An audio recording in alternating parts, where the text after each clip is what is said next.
upon a time, in a kingdom far away, there lived a miller and his beautiful daughter. They were very poor, but they had a wonderful windmill which harnessed the power of the wind to grind their wheat harvest into grain.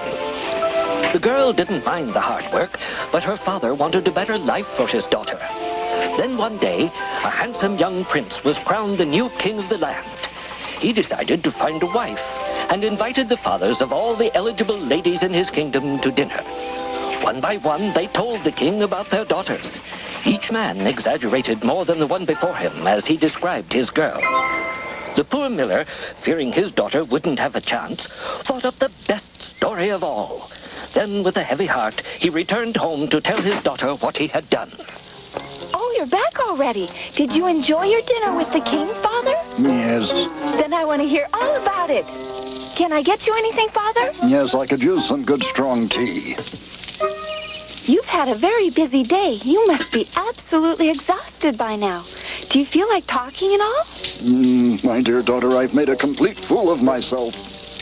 And I fear something may happen to you because of my stupidity. It's that bad? It's awful. Everyone was bragging about their daughters. Before I knew it, I had to say something to make you sound extra special. Otherwise, you'd never get to meet the king. Well, it's really not that important to me that I meet the king, Father. It is to me. I want you to have a better life than I can provide. Maybe that's wrong, but that was my intention when I went to the palace, and then I made an awful mess of things. What did you say that was so awful? I boasted that you were an expert with the spinning wheel and that you could make anything. Then I must learn how to use one. Yes, but that's not all I said. It just popped out of my mouth that you could spin straw into spools of golden thread. Oh, my. I hope the king didn't believe your story. I'm afraid he did, though I tried to tell him I made it up. But he has such an intimidating way about him, I was unable to admit that I was lying. After I told the lie, there was silence. The king just sipped his wine, so I thought he hadn't heard me. Then he spoke. Where is the father of this incredible lady? Here, You will bring your daughter to me at once, and that's an order. Imagine a girl who can spin gold from straw. Your Majesty, perhaps I spoke too hastily a minute ago. You see, Liars must suffer severe punishment. Are you telling me that you're lying? No. What else could I say? Obviously, the damage had been done, and now you must go meet him. I'll learn to spin. What's the use? You can't make gold thread from straw. It seems hopeless. The next morning, the miller took his daughter to the palace. Just the day before, he had made the trip alone, filled with grand hopes for his child's future. Now, all he could hope for was that the king would be forgiving. Your father boasted that you have the power to spin straw into gold. I hope for your sake you can perform this miracle. The job must be completed by tomorrow morning. Huh? Your Majesty, I beg You may not speak till I permit it. Now go to your room and begin spinning straw into gold. If you fail, your father must face the consequences. Majesty, I don't know if I can do what Take her to her room and lock her in till morning. Yes, Your Majesty. Do you think she can do it? I'm really not sure, Counselor, but if she can... If she can, she's just the queen you need. She is beautiful. And frightened of you, Your Majesty. Or frightened of failing. If she does fail, she'll be punished. I will not be trifled with. A new ruler must show his strength. The palace was an immense place, full of pomp and splendor. But Gretchen was taken down a long hallway far away from the king's sumptuous quarters, into the drab section where the servants lived. She was ushered into a plain room with a huge pile of straw and a spinning wheel. She wistfully stared at the straw and helplessly wondered what she could do with it. As the spinning wheel turned, it reminded her of the windmill at home, which she feared she would never see again. The hours passed, and night came. Poor Gretchen tearfully prayed for a miracle by the light of the full moon. According to legend, wishes are sometimes granted when the moon is full. All of a sudden, the moon turned bright red. Hello! Here I am. Where are you? I'm here. Where? I'm down here covered in fairy dust. A nymph. Had your service. Maybe you can help me. I have to spin this big pile of straw into gold before morning. And the truth of the matter is, I don't know the first thing about spinning. I know lots. I can spin the whole pile into gold if you want. You would? But I have nothing to pay you in return. Well, now I must be paid. How about that necklace of yours? It kind of strikes my fancy. Why don't you hand it over? Oh, this was my mother's. I hate to give it up. But give it up you must. Now I'd better get to work. Whee! Effortlessly, the little wood nymph turned the spinning wheel around. The straw took on a magic glow as it turned to gold and flew onto the spindle. Gretchen was dumbfounded. This amused the little fellow as he continued to spin a fine golden thread. I can't believe my eyes. It's gold. As he tirelessly worked on and on, the huge pile of straw dwindled, and bolts of golden thread began to fill the room.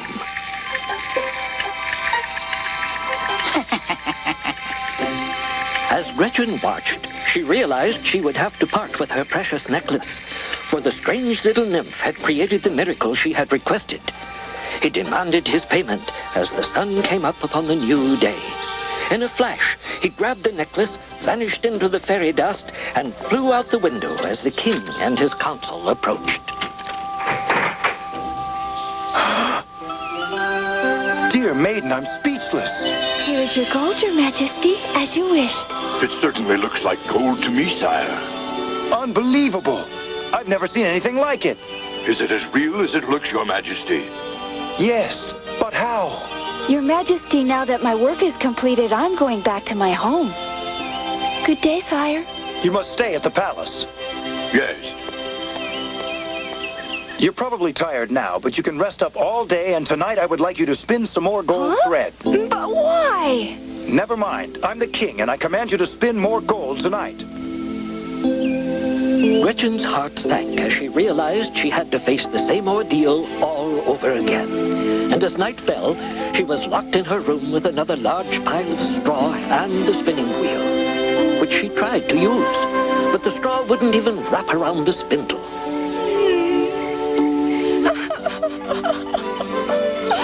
Now what's this? Are you crying again? You again. Where are you?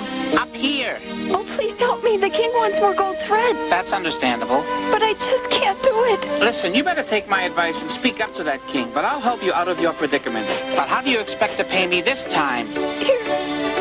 You can have my ring. Would that be acceptable? Mm-hmm.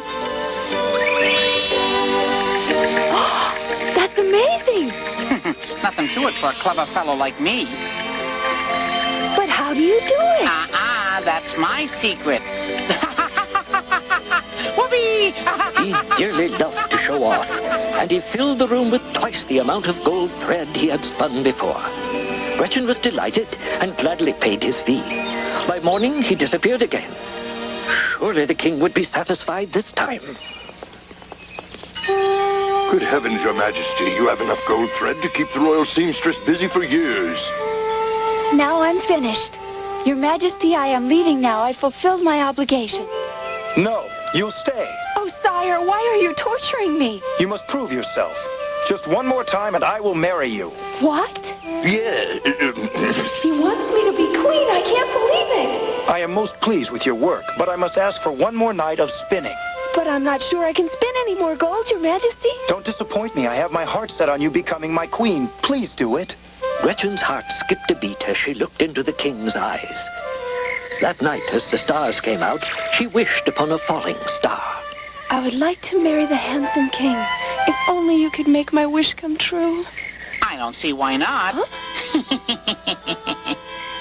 Thank you for coming to help. I need more gold spun, but I have no way of paying you. I already gave you my necklace and my ring. They were my only valuables. Now let me think. You could pay me after you marry the king. I'm willing to wait because what I'd really like to have is your firstborn baby. Oh, you can't be serious. The king might change his mind about marrying me. He'll marry you all right. And when the time comes, I'll be back to collect your first child. No. Oh, yes, dear maiden. I will be paid in full. Without another word, the nymph began spinning, and when he was through, he faded into fairy dust. The king kept his word, and a month later, palace trumpets heralded the royal wedding. Gretchen's wedding gown and the king's regal garments were sewn with the gold thread. Their attire was the finest ever seen, and they made a splendid couple. Everyone present at the ceremony sensed the love that had developed between them.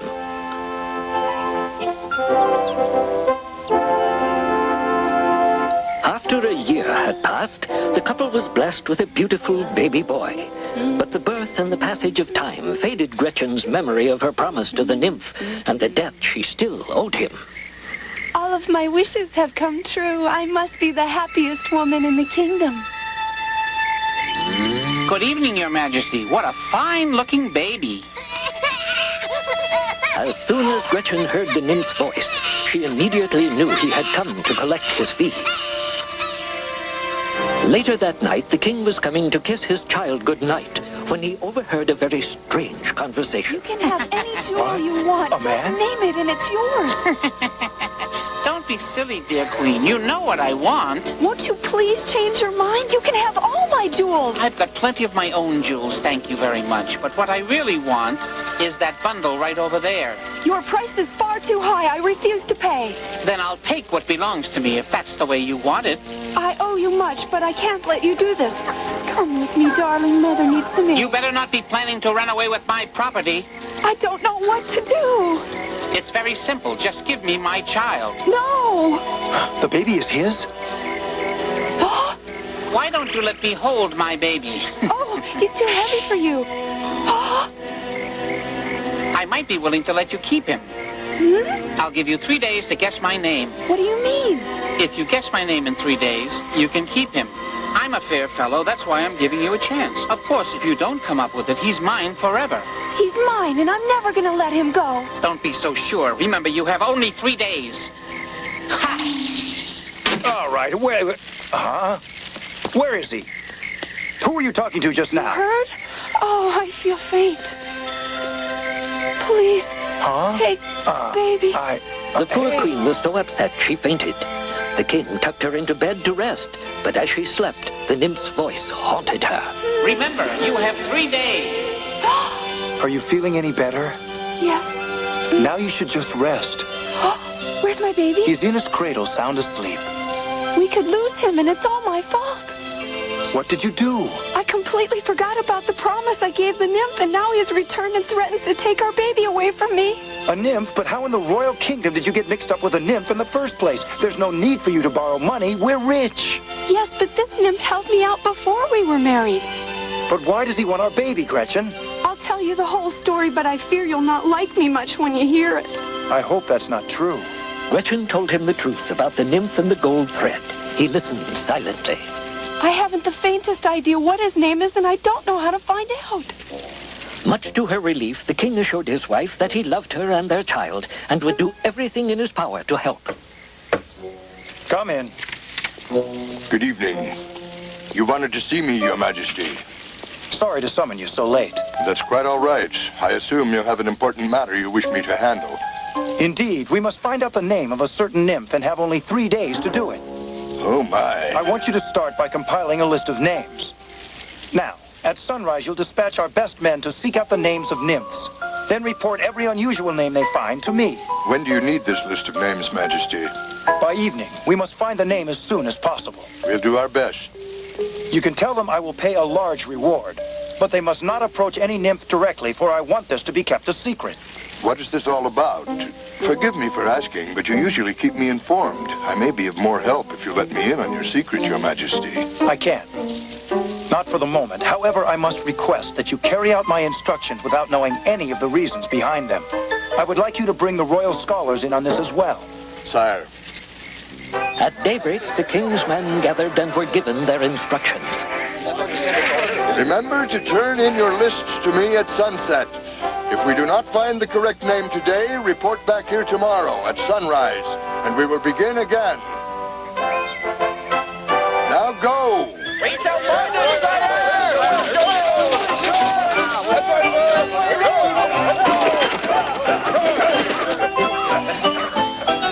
Meanwhile, intellectuals from all over the kingdom joined the royal scholars in their search for the exact name.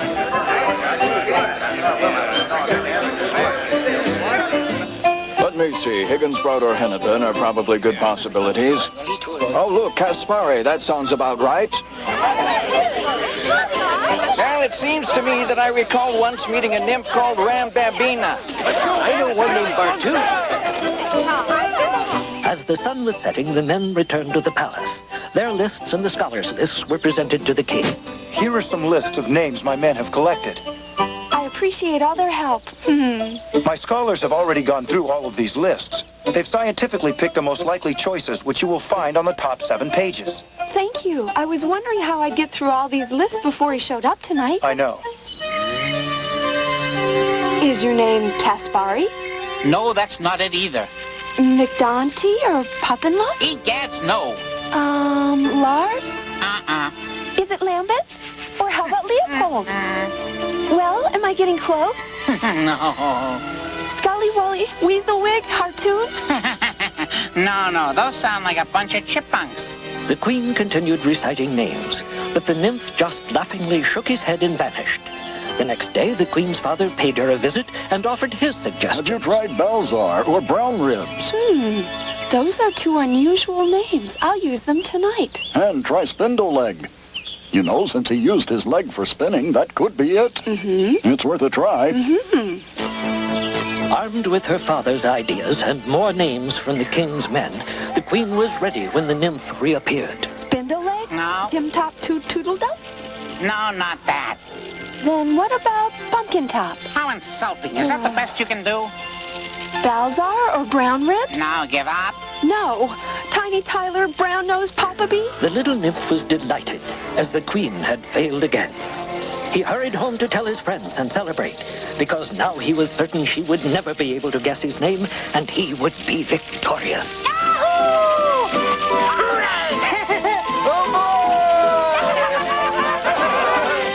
And so, deep in the woods nearby the palace, the nymphs played their music and laughed and frolicked by firelight, honoring their friend who was about to outwit the queen of the realm and claim a human child as a prize.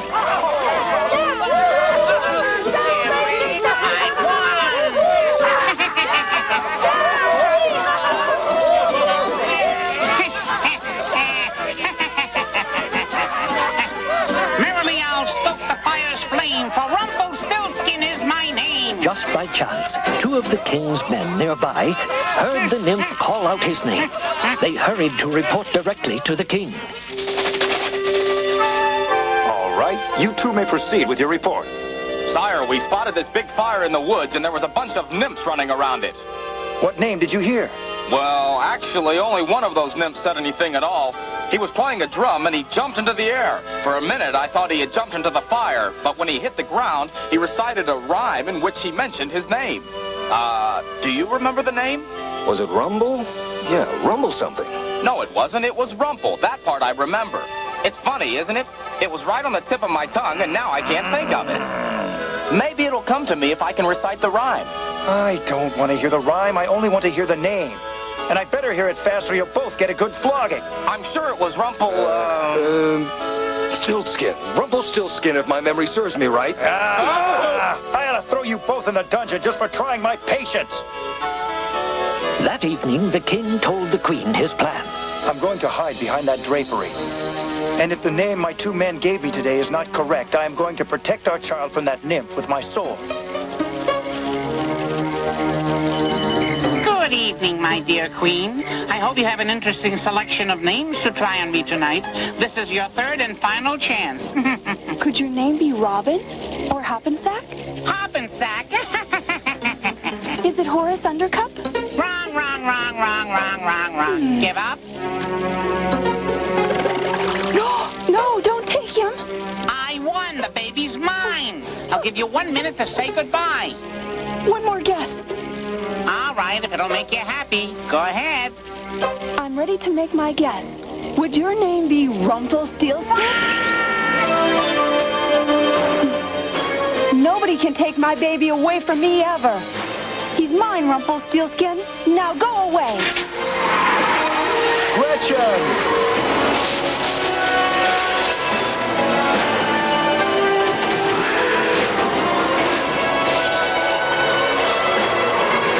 The fairy told you, didn't they?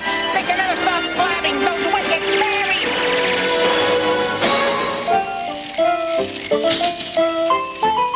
child is safe. Yes.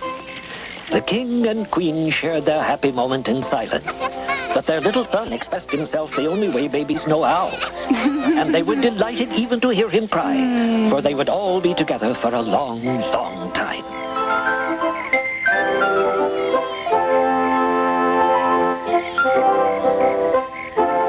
Wisely, the queen never again wished upon a full moon, for she could never be certain who might appear.